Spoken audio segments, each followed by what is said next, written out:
पक्षाचे शहा नावाचे ग्रहस्थ हे तिथं आले आणि त्यांनी बाजूच्या लोकांना विचारलं की हे जे घड्याळाचे गमजे घातलेले पोर आहेत हे थोरल्या पवारांचे आहेत का हे छोट्या पवारांचे आहेत?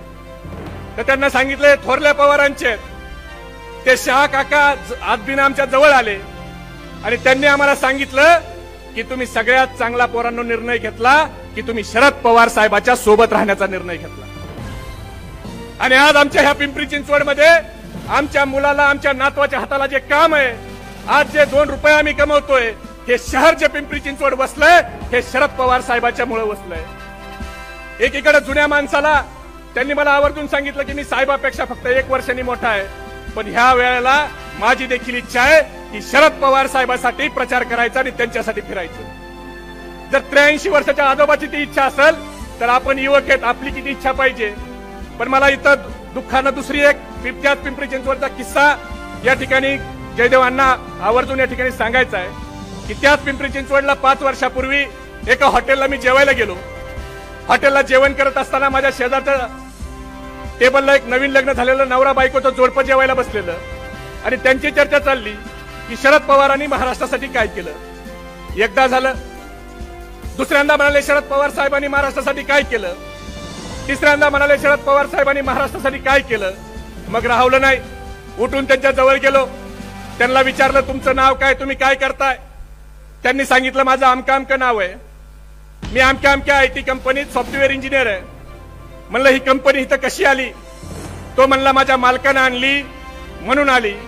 पण म्हणलं राजा तुझ्या मालकाने इथं कंपनी आणायच्या अगोदर तुला जे हिंजवडीचं ITF दिसतंय इथं काय होतं.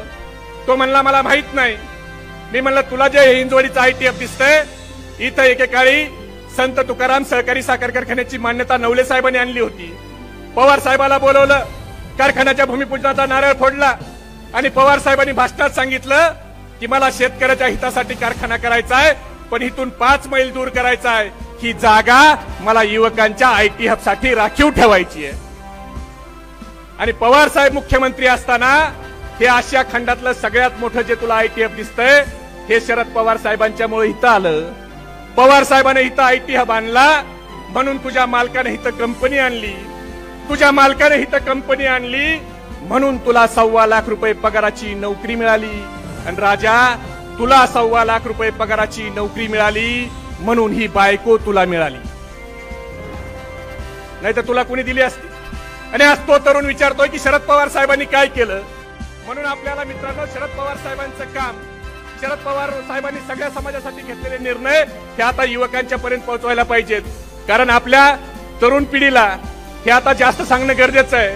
कारण व्हॉट्सअप युनिव्हर्सिटीवर आपली तरुण पिढी अभ्यास करते आणि त्या व्हॉट्सअप युनिव्हर्सिटीवर मेसेज येतो की 70 साल में क्या हुआ. आणि मग आपल्या तरुण भावाला वाटतं खरंय मागच्या 70 वर्षात काही झालं नाही. जे काही झालं ते 2014च्या नंतरच झालं. 2014च्या अगोदर शिर्डीमध्ये यायला रस्ता नव्हता. 2014च्या अगोदर शिर्डीमध्ये एकही हॉटेल नव्हतं, एकही हॉस्पिटल नव्हतं. एवढंच काय, लाईटीचा बल्ब देखील 2014 मध्येच शिर्डीमध्ये लागला. त्याच्या अगोदर शिर्डीमध्ये अंधार होता. बरोबर आहे ना.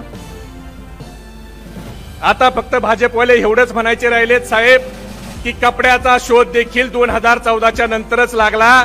अगोदर लोक अंगाला पाला गुंडाळून फिरत होती. आणि आपला हा तरुण सहकारी त्याच्यावर विश्वास ठेवतो.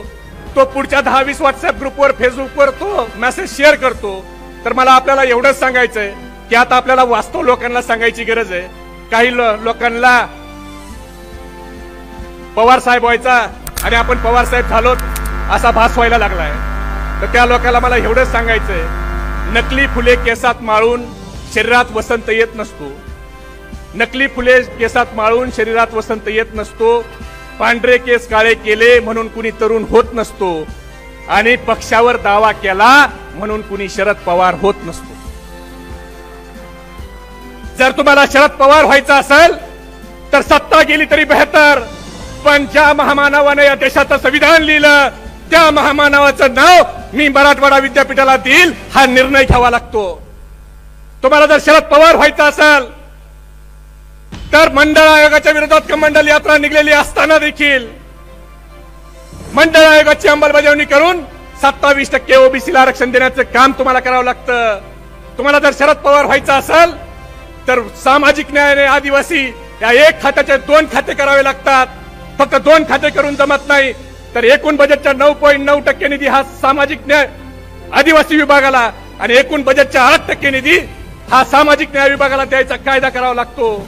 तुम्हाला जर शरद पवार साहेब व्हायचं असेल तर अल्पसंख्याक, दीन, दलित, शोषित यांना पुढे घेऊन जाण्याची भूमिका ठेवावी लागती. म्हणून मला सगळ्यांना एवढंच सांगायचंय की आता आपल्याला काळ आपल्याकडे कमी आहे. 9 महिन्याचा वेळ आपल्याकडे राहिलाय. या 9 महिन्यात आपल्याला सगळ्याला युवक पदाधिकाऱ्यांना घोड्यासारखं राहायचंय. मित्रांनो, मी घोडा या शब्द याच्यासाठी वापरला. घोडा कोणी बसलेला बघितलाय का? बघितलाय का? बघितलाय वाटतं. झोपला तरी उभा राहूनच झोपतो. तसं आपल्याला झोपायला सगळ्यांना घरी जायचंय. पण पुढच्या 9 महिने सकाळपासून संध्याकाळपर्यंत प्रत्येक गावात, प्रत्येक बूथवर जाऊन आपला राष्ट्रवादी युवकचा कार्यकर्ता तयार करायचा आहे. प्रत्येक गावात आपली राष्ट्रवादी युवक काँग्रेसची शाखा करायची आहे. प्रत्येक गावात जाऊन शरद पवार साहेबांचं काम आपल्याला सांगायचंय. आणि ह्याच्यासाठी पुढचे 9 महिने माझ्या सहित आपण सगळ्यांनी झोकून देऊन काम करायचंय. पुढच्या 9 महिने आपल्यासाठी महत्वाचे आहेत.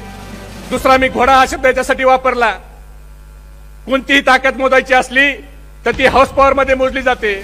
मग ते 1000 हाऊस पॉवरचं जेटचं इंजिन असू द्या, नाही तर 40,000 हाऊस पॉवरचं जेटचं इंजिन असू द्या, तिथंही हाऊस पॉवर म्हणजे घोडा हा शब्द आला. आणि तिसरा, ज्यांनी ज्यांनी पवार साहेबाला सोडले त्या सगळ्याला उद्याच्या निवडणुकीत लावायचं आहे. काय काय हे ह्या सगळ्याचं म्हणणं आहे.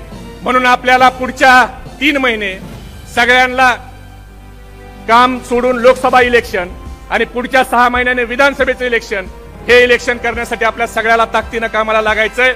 शेवटी पवार साहेबांसाठी मी एवढंच सांगेल, दायरे में सिमट कर आया है, दायरे में सिमट कर आया है, हर रिवायत से हटके आया है, आंधियों को जरा खबर कर दो, शेर पलट कर वापस आया है.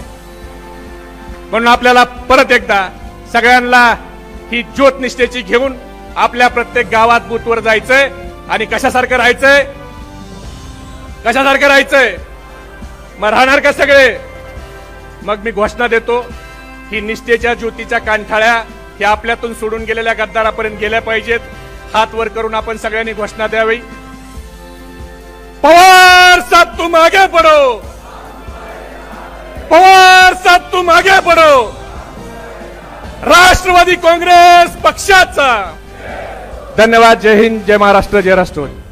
तो हमारे साथ देखते रहिए फाइट अगेंस्ट क्रिमिनल चैनल और पढ़ते रहिए fight against criminal daily newspaper. आज की खबर में बस इतना ही. वीडियो को लाइक करें और चैनल को सब्सक्राइब कर ले, जिससे आने वाली वीडियो की नोटिफिकेशन आपको मिलती रहे.